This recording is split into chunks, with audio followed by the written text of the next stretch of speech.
Hey everybody, it's Matt from Eastwood. We're here for another Facebook Live tech session. Today I'm talking about something I like to talk about, moving metal. So if you haven't watched any of our live streams before, a couple things I'll go over real quick. We want you to like, share, comment. We want this to be as interactive as possible. So I'm happy to answer any questions you got about what we're talking about today or any other topic, but mainly what we're talking about today, the English wheel, moving metal, shaping metal. So please share, like, comment. We have Scott over here, which is one of our tech advisors. You may have talked to Scott on the phone if you have a question with a product or you just need some advice. He's going to be shouting out questions to me throughout, so if you have anything that you see that we're doing that you'd like to hear about or know more about, shoot it to Scott. He'll shoot it over to me, and hopefully I can answer it.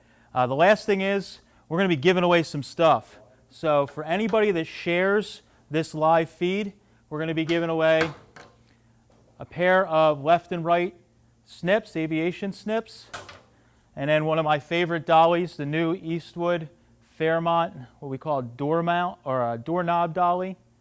It's got a lot of real cool shapes on it. So we're going to pick two people at random that share this live feed on their news feed, and they have a chance to win those products. That's it. No catches, no anything. So what we're talking about today, again, is the English wheel. So I'm going to show you guys the basics of how an English wheel works, the background on it, show you a couple tips and tricks, and then we're going to shape a little bit of metal so you guys can see how quickly you can move things and some of the different shapes you can do. So the English wheel, the concept behind it is fairly simple. You have a top wheel here that is pretty much completely flat. 99% of the time these are flat. The bottom wheel, which is usually on a screw. Some older machines have the screw on the top, but most of the ones you'll see have a screw on the bottom like this. Has a lower wheel in it. Now the lower wheel has a curvature to it that you can hopefully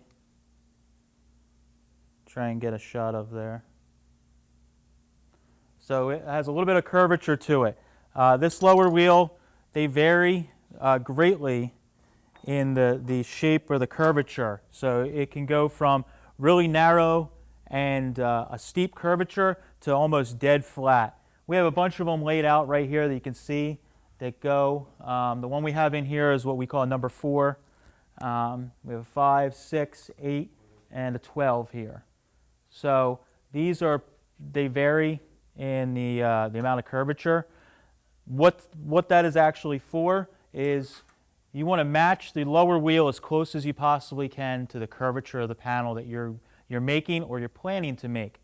So if you want to make something that has a real tight curvature, you don't want to use a real flat wheel, because what's going to happen is you're going to drive it into the edges of the wheel and you're going to put what we call train tracks into the panel, which you don't want. You're going to have to sand them out, and it takes a lot of work afterwards.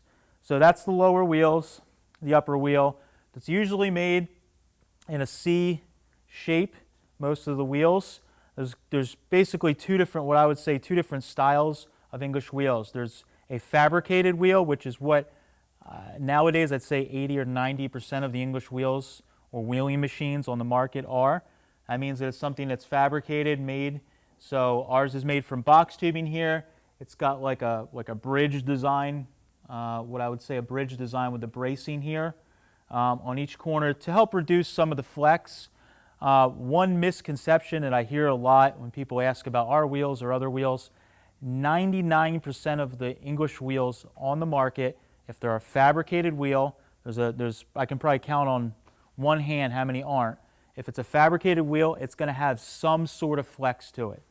The amount of flex is what's key. This machine, for the size of it, has little flex for the size of it. It runs fairly true. You want a machine that doesn't have a ton of flex to it. A machine that does not have flex generally is going to be like a big cast iron wheel, a true wheeling machine that was kind of the originals. They were a big cast iron design. There's still some made this day. The difference is going to be difference between $500 and $15,000. So for a guy like you or I back in the home shop, this is probably what you're going to be using. You can make a lot with a small tool like this if you know how to use it and how to plan out your panel. So that's the basics of the wheel. Like I said, we have a screw down here. There's a few adjustments, but this upper and lower wheel, when you squeeze on the metal, so when we put our piece between the panel, like put the panel between the two wheels, as you tighten up on this wheel, it basically crushes the metal between the metal. The two wheels come together and they crush. What that's doing is it's essentially stretching the metal. It's not much different than if you put like pizza dough. I like to say a lot of times when you push down on it and you make a pizza. When you push down and stretch it out, it gets thinner and it gets bigger all around. So it's the same type of thing with metal, just that you create shape when you do that when you stretch. So you can change the amount of pressure by tightening this lower wheel. A big thing that I see with beginners is they crank this wheel down as tight as they can go. This is not like you're tightening the head stud on your engine. You're not cranking it down real hard. You may only go just till it's just taut and you may start rolling. You don't want a lot of pressure. It depends on the instance, but especially for beginner, I do not recommend putting a ton of tension in it and trying to roll it. What you'll get is a real inconsistent roll, and the panel will look like a potato chip real quick. So that's the basics of how the wheel works. I'm going to get a piece here. We'll show you basically the pattern for rolling and the process for starting to roll a panel. So what I have over here, I'll bring this around, some of the stuff I'm going to need. So I have a piece of aluminum here, which my memory serves me correctly, 050. So what I have is this is an Eastwood sheet metal gauge. It just has all these little cutouts on it so that you can see what size, metal you're using. So if you have a lot of metal laying around the shop, like a lot of us do, so I'm going to check, I believe it's 050. So I slide that on there, and it should fit fairly snug, but you should be able to pull it off pretty easy. So yeah, that's 050 there. But this is good to have around. What I use this for a lot, if you don't have one of these, if you're working on an old car or any type of car doing a patch panel, it's best bet to match your metal to the same thickness as what you're working on. So if I have a car that's, say, an older car that used 18 or 19 gauge, you want to try and use 18 gauge, which is the easiest to get that's close. If you start using 20 or 22 gauge, like a modern day car uses, it's just not going to work. You're going to end up fighting it because your metal's thinner than the metal on the car. When you go to weld it, you're going to have problems. So get one of these gauges, try and match the metal on the vehicle to the piece you're using. Since we're just shaping metal today, and I don't want you guys to be bored with me with steel, it moves a lot slower than aluminum. We're using aluminum today. So I'm going to use some aluminum and we're going to shape it up. First thing I'm going to do is just cut the corners here. So I'll use a set of our aviation snips and just round these corners off.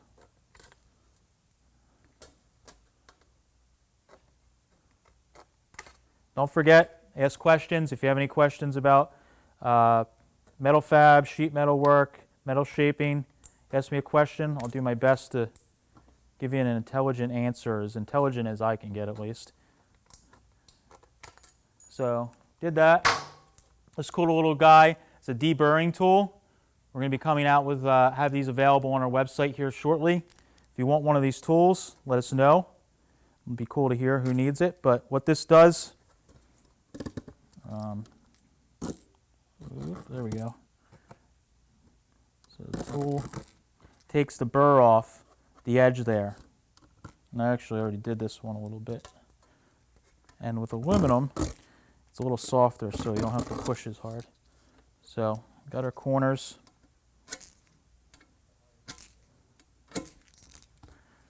And I'm just doing this so that there's no real sharp edges that I'm going to gouge my fingers on here. It's a good practice to do. So another good practice before we get any further with the English wheel is clean your panel before you're ready to do any marking or any type of putting it in the wheel. You want to clean your panel. I usually just use our pre painting prep. This is probably one of my most used products that we sell. I use this if I have a panel that's rusty, has this flash rust on it, and I'm going to be using it in the wheel. I'll use some of these scuff pads here and spray it down and wipe it down with the scuff pad. It doesn't really put a texture in the metal, but it cleans it and takes off some surface rust. So I'm just going to hit this panel, aluminum, just with some pre. I don't want to, now what I was talking about with the scuff pads, I do that with steel, but with aluminum, generally you don't want to scuff up the panel quite that much if possible, because with aluminum it actually kind of polishes as you use the English wheel. So like there, for instance, there's some kind of junk on the back of that panel there that if I didn't clean that off, what happens is you're going to start putting that through the English wheel, and because you're crushing it down between, if this is something like a piece of dirt or something that's, this doesn't look like it's anything too crazy, but what will happen is it'll actually grind that into your wheel, and you'll hear it. I don't know what that is. But this is, you know, how many times laying around your shop do you have something that picks up a piece of dirt or overspray? So you got to make sure you get that off of the panel, because we don't want to drive that into the panel. Cleanliness is very important when you're using the English wheel or shaping. You want to try and keep the panel clean as you go. All right. So I got that fairly clean. I got that piece off there. I'm glad we went through and took care of that. So we got our panel here, and I got a marker. So when you're using the English wheel, there is what you call a tracking pattern. The easiest way to describe it is doing like a zigzag. So if you're starting up here, we'll come up here, and then you're going to turn the metal just a little bit and go like that. One of the things that beginners miss is they usually put their tracking pattern way too far apart. So you might be too worried about getting across that panel, driving across it. Well, you want to keep your tracking pattern as tight together as you can.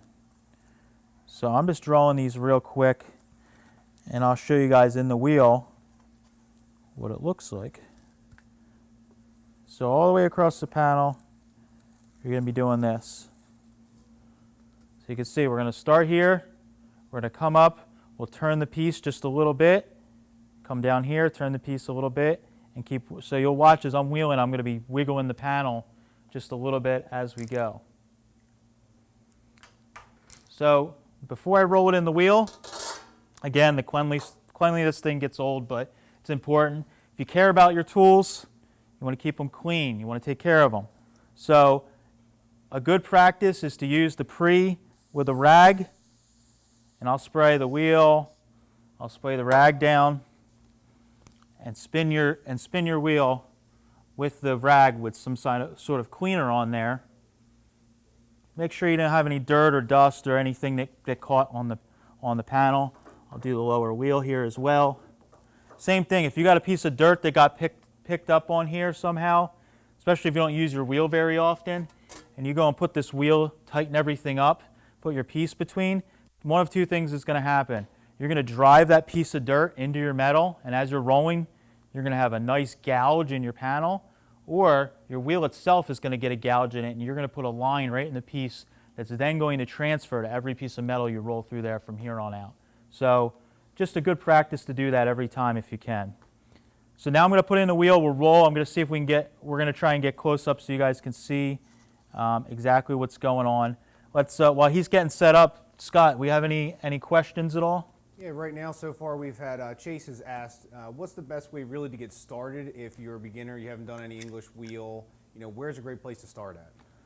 So Chase was asking us what's a good place to get started if you don't have any, or if you're just starting out in metal shaping or metal fab. The most important tools I would say to get, first couple things, is a good hammer and dolly set. No matter what you're doing, you could have the fanciest tools in the world. You can have a Pullmax, a Yoder, all the crazy tools that everybody wants. But at the end of the day, the guys that have those tools, they still go back to their hammer and dolly set, the tried and true, to hammer out metal, to fix edges, to do things like that. So get yourself a good hammer and dolly set. What we're going to show in a little bit, a hammer bag or a sand bag and a set of plastic mallets. You can do a lot of shaping with that and hammer and dolly. You can do the same things we're doing kind of with the wheel, but it takes about 10 times as long. So I'll show you guys a little bit of that. But those are the two first tools I would say. The most simple things is some good hammer and dollies and a hammer bag. And you can do a lot of stuff with just those tools there. So that's the first couple things I'd get. Is there any more initially? That's the first one? Right now, that's all we're sitting at, so you're good. All right, cool. So thanks for asking questions. Don't forget, make sure you're sharing this. We're going to be giving away a set of the tin snips like I'm using here, the aviation snips. And we're also going to be giving away one of our doorknob dollies, our Fairmont doorknob dollies as well. Randomly, we're going to pick 2 people that share this live broadcast, and we're going to give you guys some of those tools. So let's go into showing you guys how to track. So what I do is I'm putting my line. Normally I wouldn't draw these lines on here, but for what I want you to see, I'm going to put a line here, tighten down, and I'm trying to put that line basically right on the center of the wheel here. So what that's doing is it's putting our line where we're stretching the metal over the lower wheel that has a curve to it. We're putting this line right on the center there, so it's going to curve over top of that. So I'm going to put what I'd say moderate pressure. So if you ever want to check to see if you got enough, if you're actually doing anything, this is too loose. You're not moving any metal. If you can slip the piece between, that means that the wheel is not stretching the metal. So we're going to keep tightening. I can feel a little bit of tension, but I can still slip it a little bit. I'm going to go another little turn there. See there, I got some tension on it, but because we're in aluminum, I'm going to back it off a little bit. Aluminum stretch is much easier, so we're not going to go as crazy with our tension here.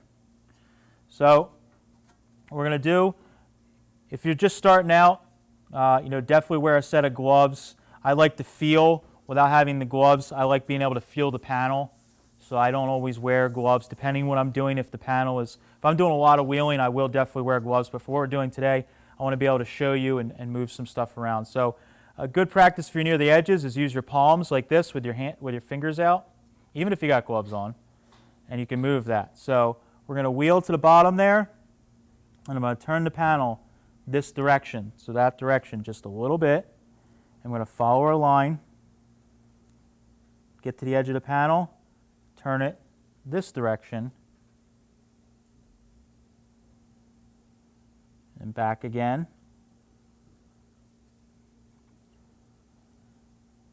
So I'm kind of exaggerating these movements. So when you see on TV, when you see a guy using an English wheel and he's just moving real fast and you can't tell what the heck's going on, well, he's been doing it for years. I can speed up and do the same thing, but in the end of the day, speed isn't what's important. Making sure that your tracking is nice and tight and even is what's important. Another key is I like to keep my stance pretty wide. So if you're doing a larger panel, you want to be able to do your roll in one body movement. So you want to be able to go like this and just rock on your heels and your toes while you're working. If you have to walk back a step and then walk forward, the panel's going to get all floppy and you're going to start getting an inconsistent roll in the panel. If you're having to step back and step forward, you might need a partner to roll with at that point. You might need them to stand on the other side so you guys can roll and go on your heels and your toes like that. So you'll see even with this small piece here, I got a wide stance and I'm kind of leaning forward, forward and back.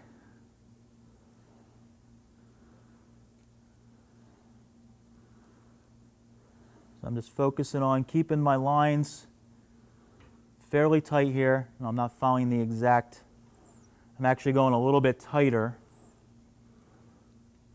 in my tracking.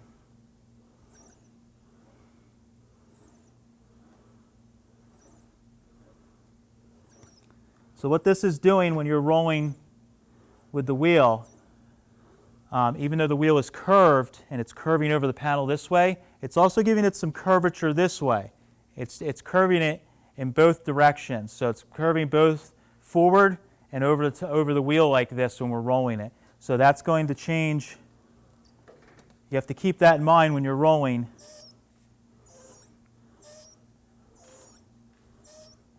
Just make sure you're planning out your panel.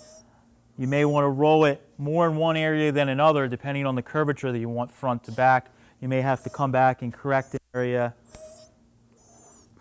And we'll show you in a little bit this rubber band that's on top here, what that's used for, and you can kind of plan out your panel and roll a little differently.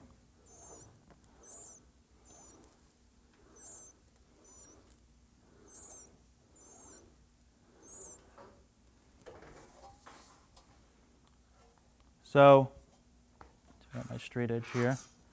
I did just one pass through, and this was a flat panel, and we put a pretty good curvature. Now this is over the top of the wheel that was curved this way. You see most of the curvature is this way, but it does.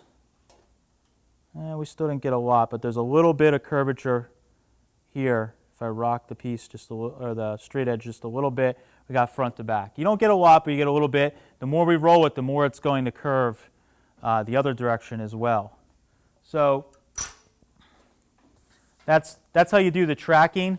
If you want to get what they'll be like in here, I don't have too many lines. I don't know if you can get the nice thing about aluminum is you can really see the reflections. You can read the highlights and kind of see. So there's not like real, I mean, you can see the lines where I was rolling, but we're not seeing visible like highs and lows, like ridges in the panel. So that's good. If we turn the wheel too tight, what we're going to see is we're going to see little like highs and lows and valleys in this panel because it's stretching the metal too much over the top here. So we're going nice and light and rolling it to get that effect without putting ridges in our panel or train tracks. So what I do is, if I was trying to make this panel kind of shaped like the one I was doing in the beginning, or as a bulbous shape like this, you're going to need to do what's called like cross wheeling, or some guys call it washing the panel. So you're going to roll. Oh, or actually, let's start over here. You're actually going to roll in the opposite direction we were rolling before. What this is going to do is a couple of things. This is going to smooth out all the marks in the panel, and also it's going to kind of even out the way that it's rolled to give it a more even shape. So when you go in the opposite direction like this, what it's going to do is kind of even everything out. And if you missed any spots going this way, you may even them out by going the other way, depending on the shape of the panel you're doing. Now, if you're trying to do a panel that's mainly only curved in this direction, you may not want to do this too much. Or what I would do is I would go real light on the pressure. And I'm just trying to, again, stay real nice and tight on my curvature. Or I'm sorry, on my tracking pattern. So that the curvature is about the same. But what this is doing is we're just cross-hatching here to get any spots I might have missed when I was rolling. We're kind of smoothing those all out and, like I said, washing the metal, if you will. You can do the same thing if we turn the panel diagonal. If we were trying to make that shape like that, we could turn it diagonal and do the same thing and go across the panel in a diagonal fashion to just further wash it across. You can see the whole time I'm kind of rocking the panel like this, back and forth. Not that much, obviously, but rolling it back and forth. So I kept it real light on the panel here. So we still don't have a ton of curvature this way, which is, depending on what you're doing, is good. If I crank the pressure up more in that cross wheeling pattern, then I could actually get the curvature both ways more. But right now, I'm just trying to get this side to side that we're doing here with light pressure. So we got a nice little curve going in this piece here.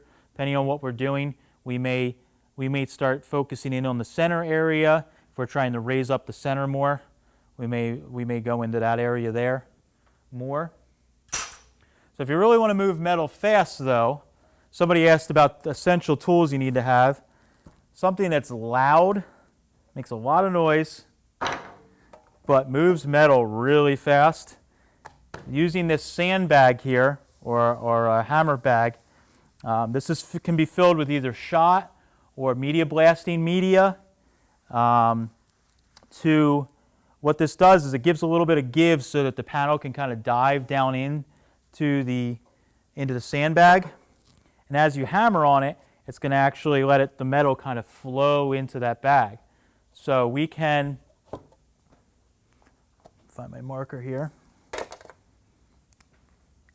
What we can do is kind of focus on an area. So if we're going to focus on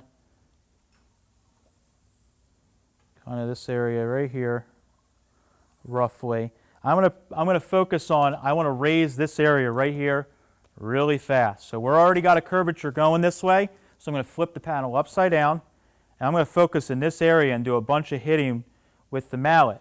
Now these mallets are a real hard plastic mallet. There's a bunch of different ones you can get. The main kit that we sell is this medium-sized mallet with the sandbag. But we do offer mallet kits in all different shapes. You can get smaller ones. So if you need to get in this corner here, I'd use this smaller one and just hammer in there. If you're trying to just move a lot of metal really quick, you can use this bigger end here like this. So what I'll probably do is use this bigger end to just rough it out, and then I might come back with the little end just to smooth it all in. But I'm just going to try and show you how quickly you can form a shape using the hammer bag and then the English wheel. So we're going to make some sound now. Oh, actually, you know what? Before I make any noise, do we have any questions at all, Scott? No, right now we're good on questions. Oh, good. All right, make sure you're liking, commenting, sharing. For anybody that's just joining, if you share this post, we're giving away a pair of aviation snips to one person that shares this to their wall. And we're also giving away... Hey guys, 1 second. I think our feed died. We lost our internet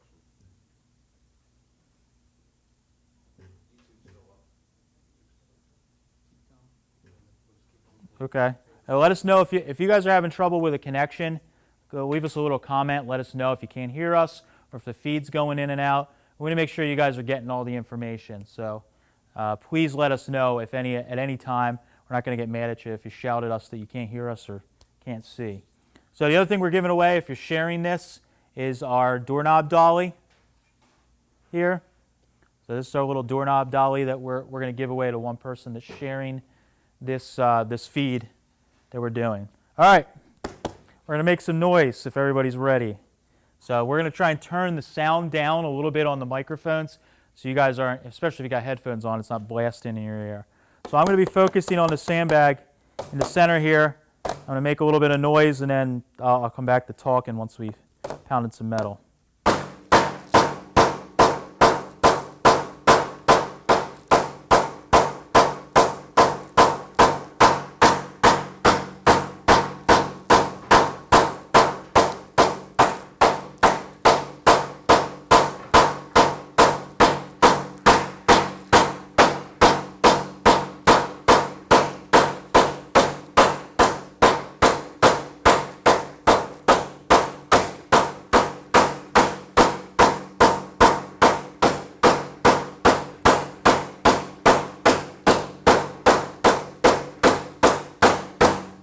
So what I'm trying to do is I'm trying to keep my hits fairly close together here so that they're not spread out too much, same as when we're using the English wheel. That way it's kind of stretching it pretty much the same all around.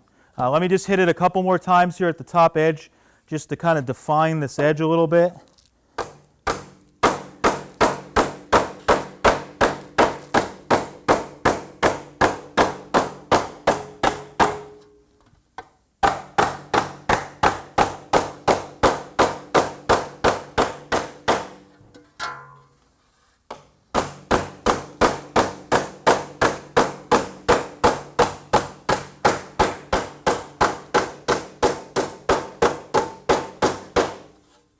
All All right, so I tried to work around that edge there. Hopefully you guys can see the perimeter right around this edge here that we've made. I know it looks a little crazy. It's getting a little potato chippy. But what's happening is, and the nice thing with aluminum is you can kind of fix some of this stuff a little bit by hand even. What's basically happening is we're stretching the metal here, and it's too short around the outside here. So the metal's getting all wavy and crazy because it's too short here, so it's pulling little tucks in the panel. It's like crumbling it together, almost like a piece of paper. When you try to push it together, it kind of wants to fold over itself. That's what the metal's trying to do here. It's too short on its outside edge, so it's actually pulling together. So once we get our shape kind of established in here, we can come back and stretch this area around the edge just to get it to flatten out. But right now what we're trying to do is just raise this center area here. I'm going to go a little bit more in the center here just to get a tiny bit more stretch out of it. So I'm going to make a little more noise. We'll get the sound turned down just a little bit.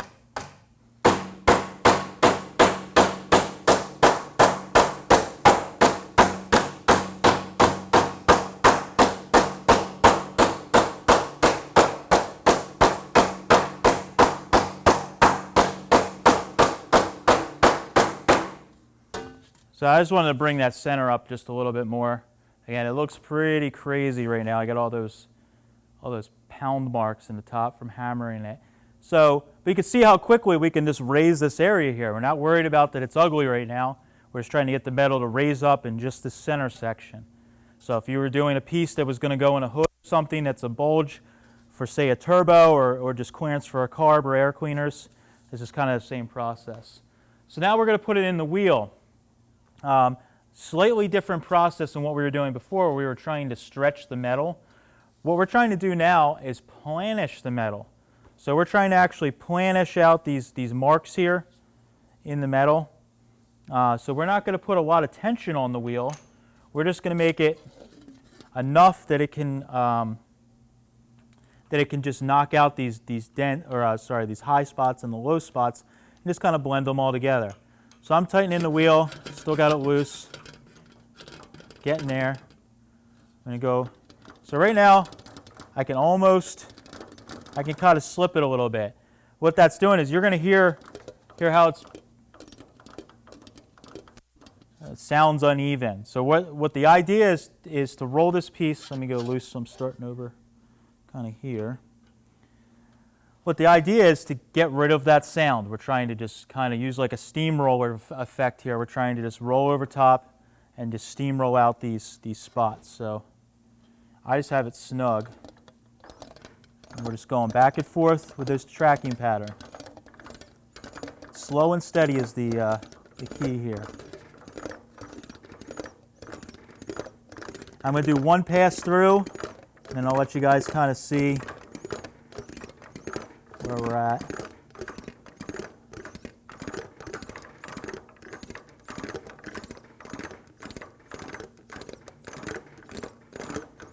Maybe we'll do 2 passes.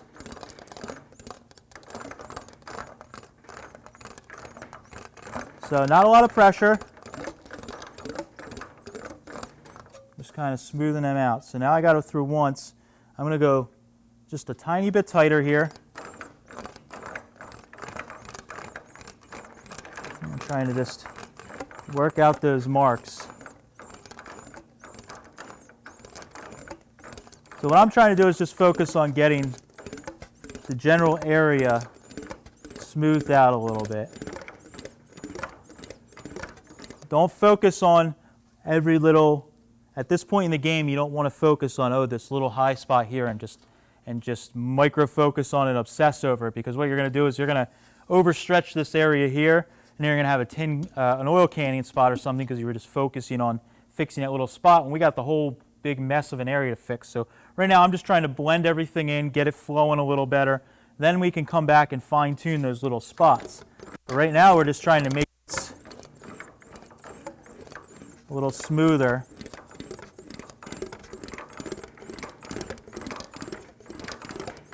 So same thing, I'm turning it as I go. just to travel across the panel. But I'm trying to keep that tracking fairly tight.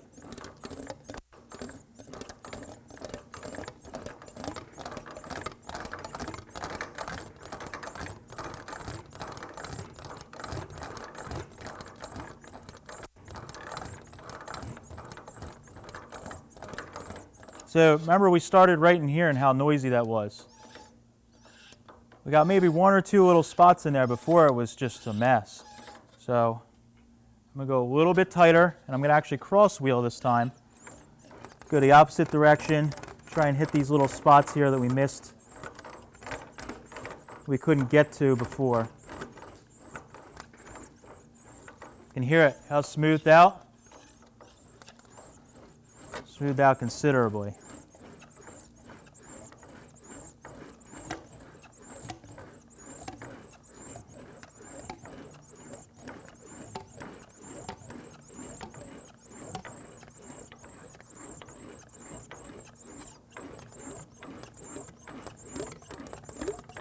Getting back into that messy part.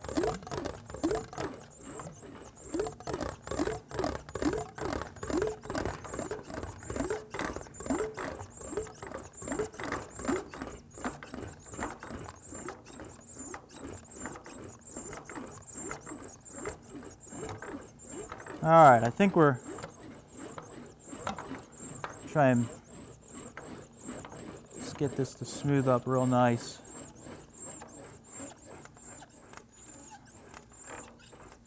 All right, so because we're trying to stretch this center area, you don't want to just roll it off the panel here because you're going to put tension and stretch the metal right there where I pull the wheel out. So because we're working in the center of the panel, you want to loosen the wheel up. If you're trying to get it exact, you can count your turns like you would a bead roller with the bottom wheel so that you can make sure you're the same tension. Once you start getting used to this, you can kind of feel the tension once you get on it.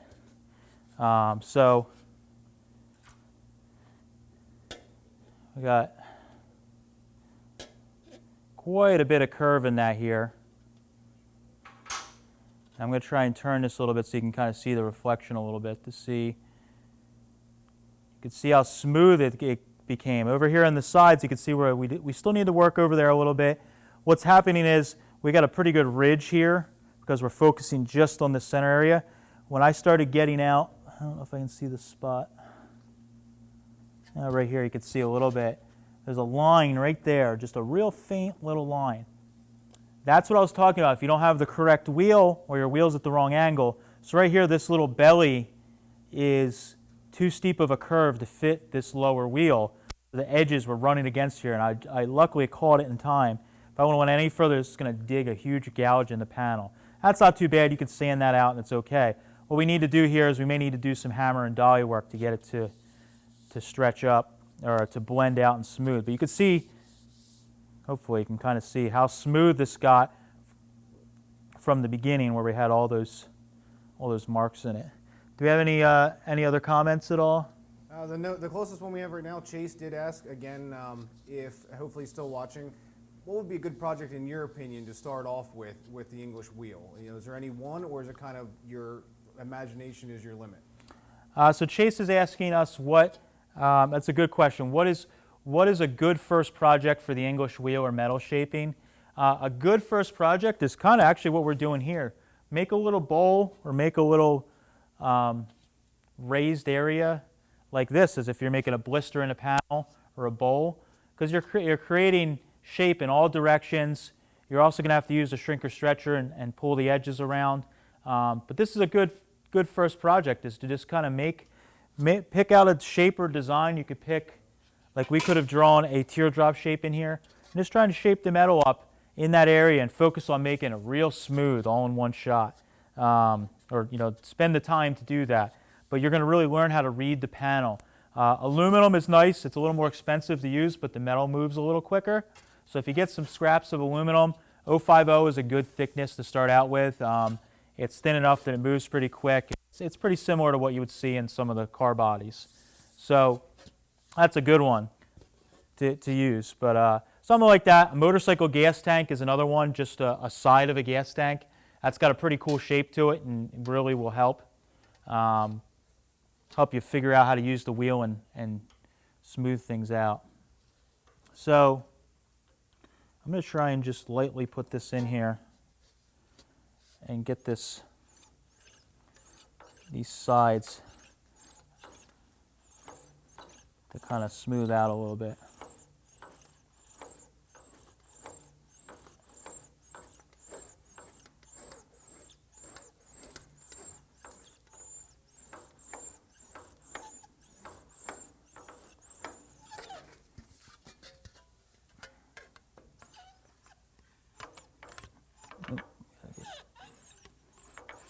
So you can work this edge here and try and work around the piece to kind of get those marks out. Same kind of idea.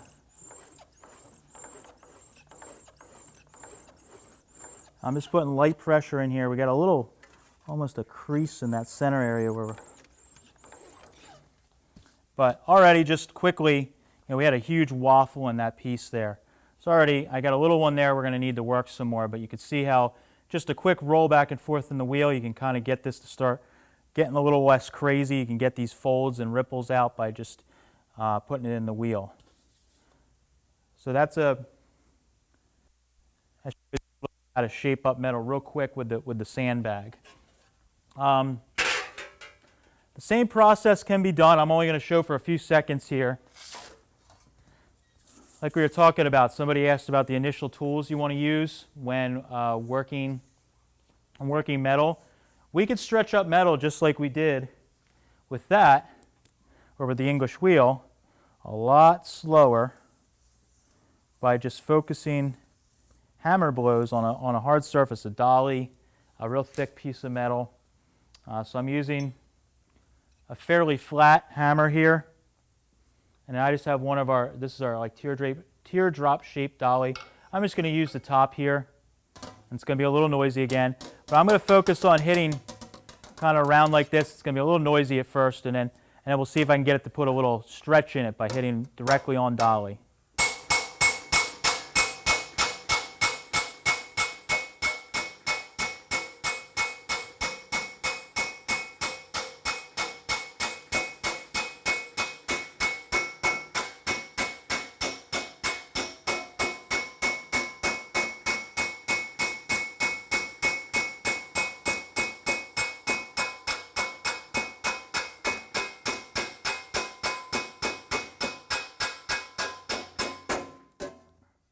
You're listening for that ringing sound when you're hitting.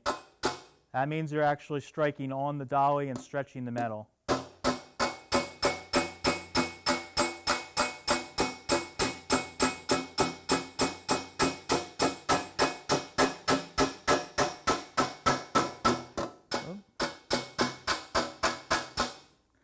So you can see these hammer hits. I tried to keep them all very close together. Same ideas with the wheel. You're trying to keep your hits or your rolls real close together so that it kind of stretches it evenly.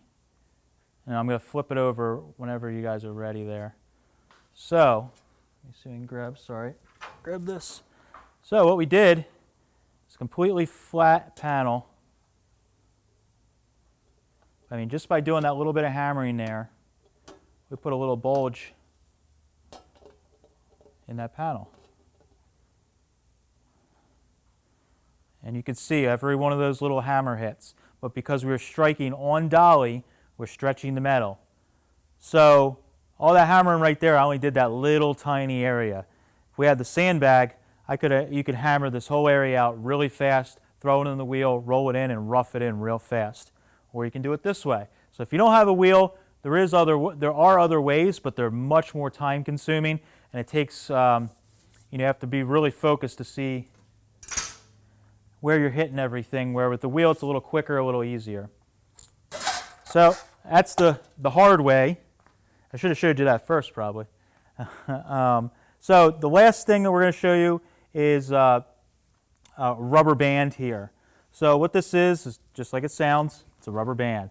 Big fancy rubber band. So we just use a piece of, or a Weldon spool. But what you do is you fold this over your upper wheel.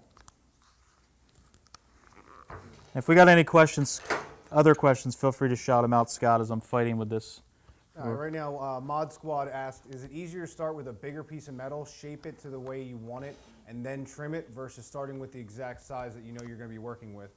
That's a good question. So Mod Squad's asking us, for anybody who might not be able to hear Scott, he's asking if it's better to start with a larger piece of metal, or if you, and then trim it down to size, or if you want to start with, a piece that's smaller, that's basically the exact size.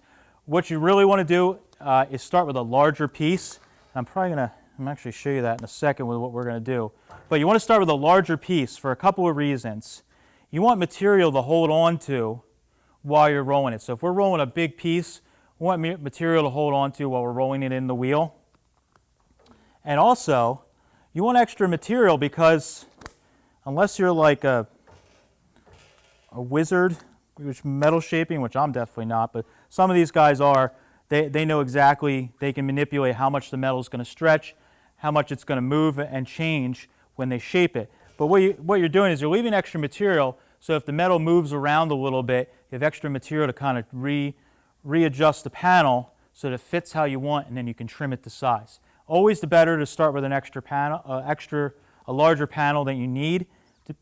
Depending on what I'm doing, I may add an extra inch, an extra 2 inches, or just maybe an extra ½ an inch or something like that. That gives me a little wiggle room so that I don't have to be exact. Almost always, if you start with a piece that's exactly what you need, it's going to end up being too small in the end, or it's not going to fit how you want. So it's best to start with a larger piece and then trim it down. I try and use, I trim it roughly with like the electric shears, and I'll come back with aviation snips. I'll scribe it, come back with the aviation snips, and we'll trim it in from there. We have a good video showing the process where I did a transmission tunnel using the rubber band, Eastwood English Wheel, and it showed how I trimmed everything together, scribed it, and then cut it one final time with the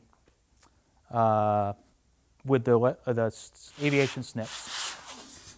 So this piece here, what the rubber band does that's really cool is how we mentioned before that the panel is going to curve front to back and side to side when you use it without this rubber band.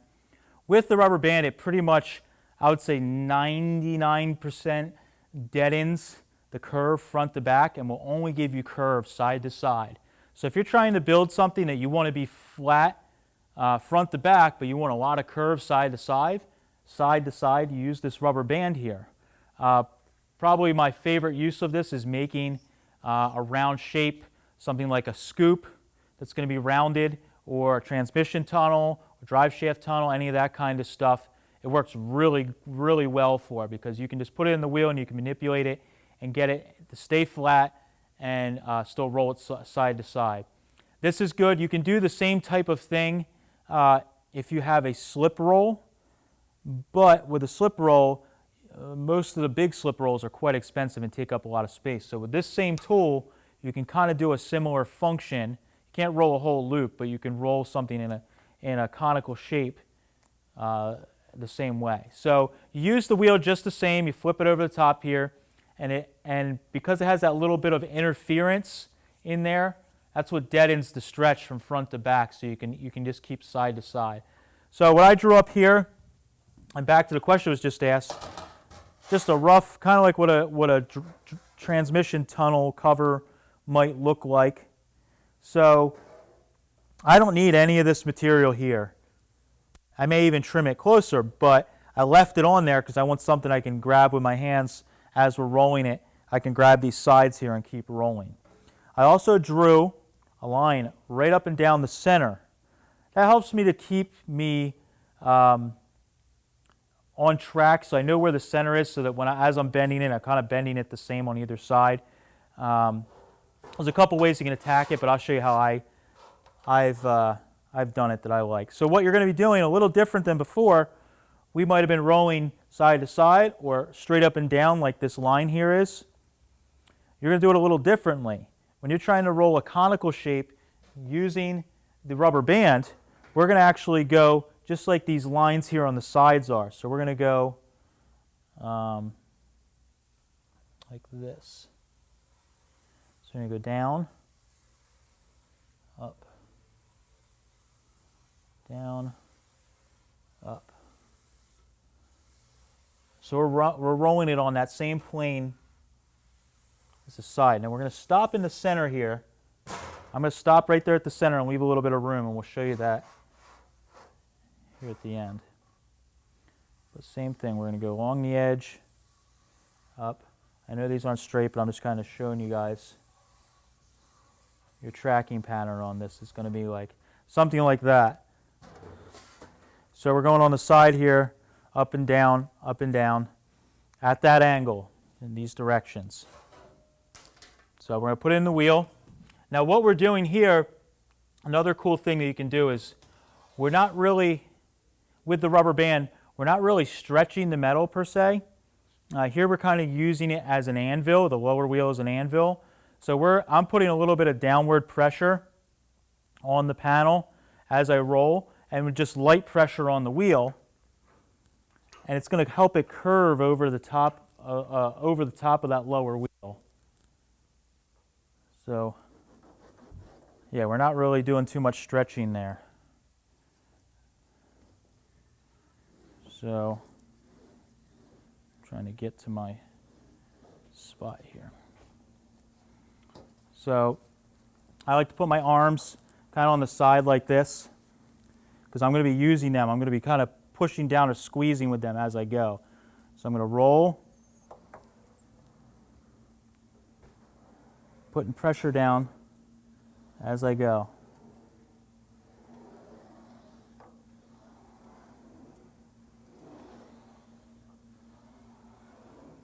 Now you can do this without putting the pressure down with your arm. You can do the same thing, it's just going to take more rolls. So if you're kind of comfortable rolling with the wheel, you can get away with doing this, like pumping it or giving it some body English. That's what I always say. I don't know if it's right or not. So you can see how quickly, I mean, that was a few seconds. We already got the curve down here pretty tight, and up here is a little wider, just like we want. So I'm going to go through on the other side, jump on the other side of that center line here. I'm actually start down here. And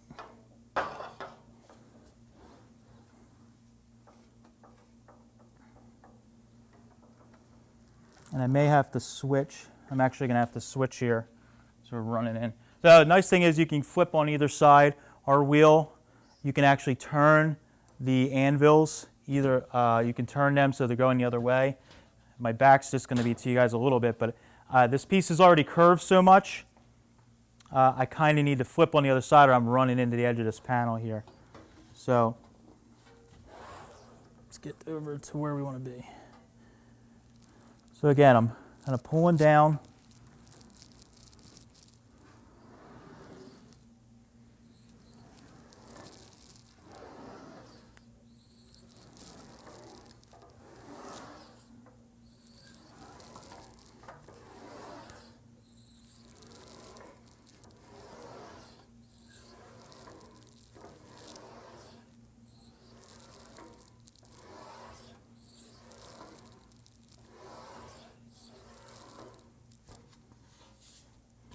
So hopefully you guys can see there.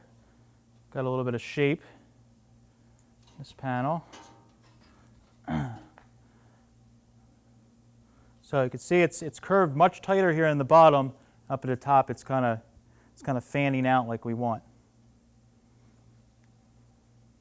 So I'm going to do one more quick run on either side of this, and then I'll show you guys the final deal here. So I'm probably going to be at the extreme of what you can do on this wheel, on this lower wheel, before we have to switch to something sharper.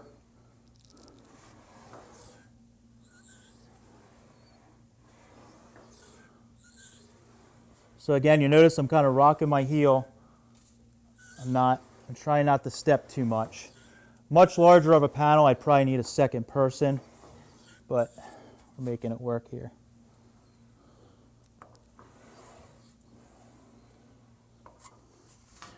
Flip over this side.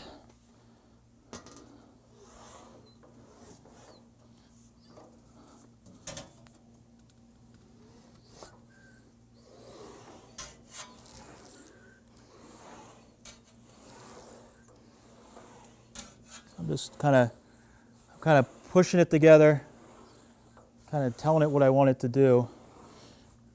And I can feel at the bottom I can't go much further down because I'm running into, it's too tight in here. I can already feel there's a couple little lines that are put in it. See how steep it is there in the back and towards the front.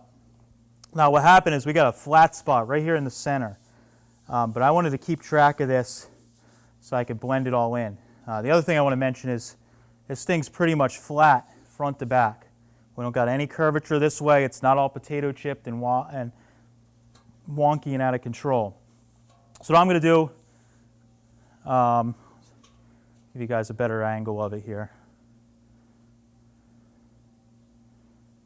Any other questions at all, Scott?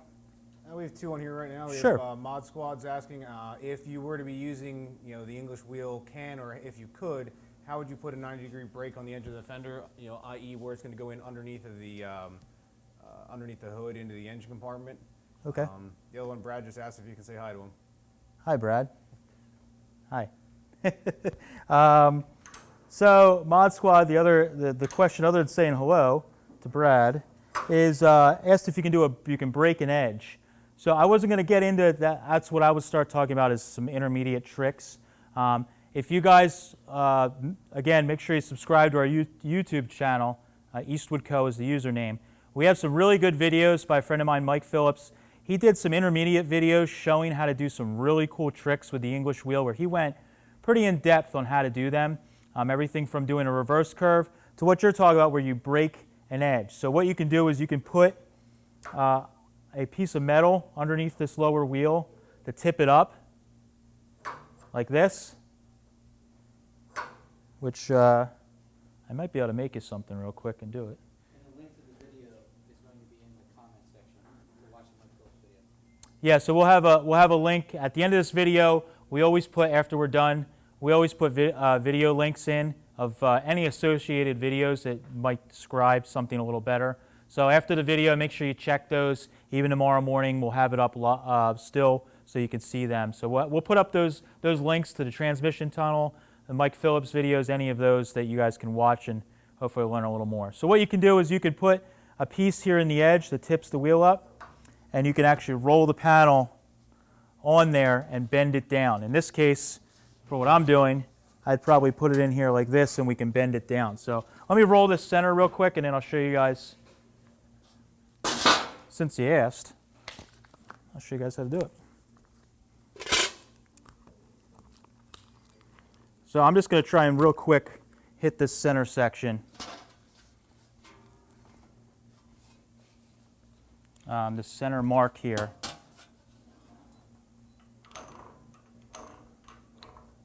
In the top where it's kind of flat, we want a nice flowing shape to this. So I'm going to put a little stretch into it.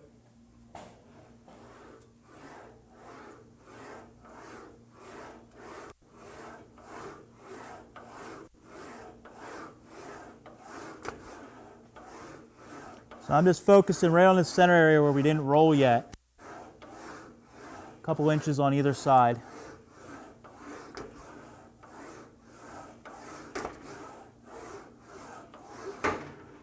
Let's get a little more here.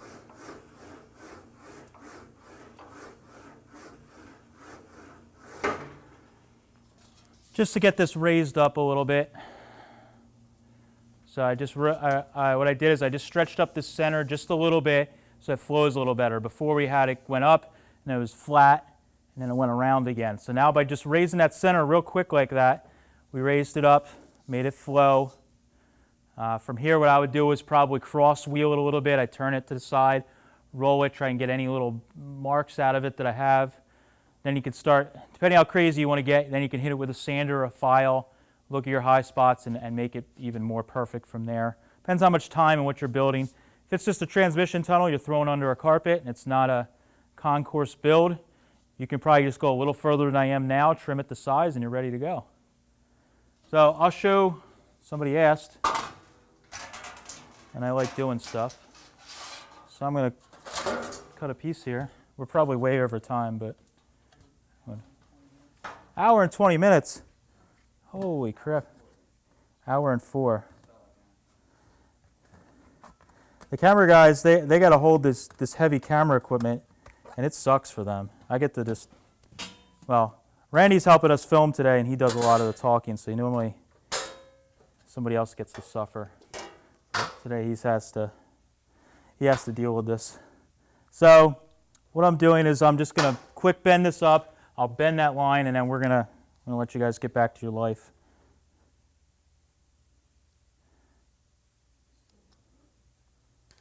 All right, so where's our...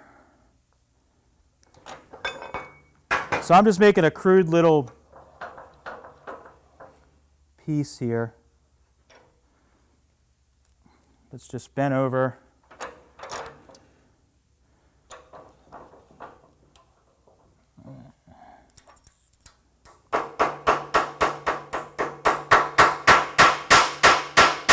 Sorry. So I'm just bending the pieces over on top of itself to kind of create a little wedge that we're going to put underneath.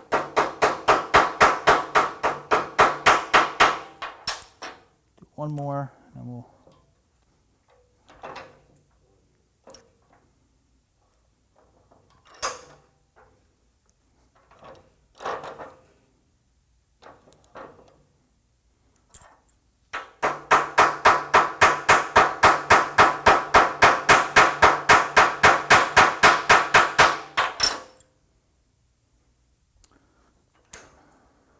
I'm going to drop the wheel down. I'm going to cut this end off here. So all I did was just folded some sheet metal into a little wedge here. You can machine a little block if you'd like, a little piece of aluminum or whatever if you have access. I don't do that because I'm horrible at losing small things like this. So I usually just, whenever I need to do this, I'll bend a piece up real quick like that. And when it gets lost, I'm not too invested in it. So what we're doing is we're tipping the wheel up to the side so that we can come up here and actually bend the edge of the panel with this. So I'm going to draw a line. See if we can do it right on our piece here. So I'm going to draw just a...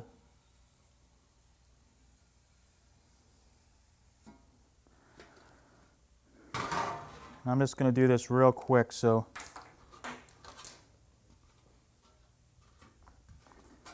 this isn't going on a Bugatti, so we're going to be okay if we're off the line a tiny bit. So what I've done is I put a little bit of pressure on here. Kind of the same idea as the rubber band, nothing real crazy. We're not trying to stretch metal.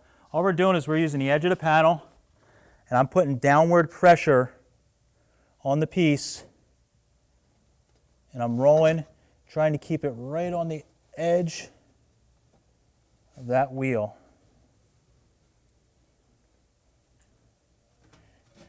And as you push down, you're kind of just steamrolling it across. So you can see, put a little quick. And once you establish that line, I'm going to go through one more time. We can probably get this fairly close to 90.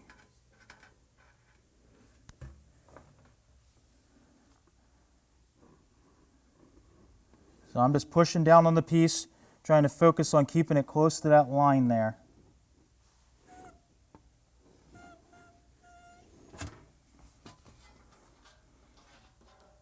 So there's our bent edge using the wheel. Pretty quick, pretty easy. I would have probably trimmed this. If we were using this part, I would have trimmed this piece to size and then do that. But I mean, you can see how quickly we can make a bent edge that could fold over like that. You can really only go 90 degrees unless you have the panel or you have your wheel modified. But this is a pretty quick, easy way. If you don't have a brake, you can draw a line, or if you have a complex shape, you can use the wheel, break an edge. Pretty cool. So that's a free little tip there. We're not going to charge you for that one. So that's the piece.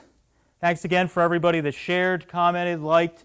If there's anything that you'd like to see, an Eastwood product in action, or if there's something that you'd like to learn more about that we can do on camera, comment, like, share. Make sure you follow us on our YouTube channel again, Eastwood Co., Instagram, Eastwood Co., and also on Facebook where you may be watching this now. So thanks guys for watching. We're going to announce our winners here in a little bit, and we'll catch you next time.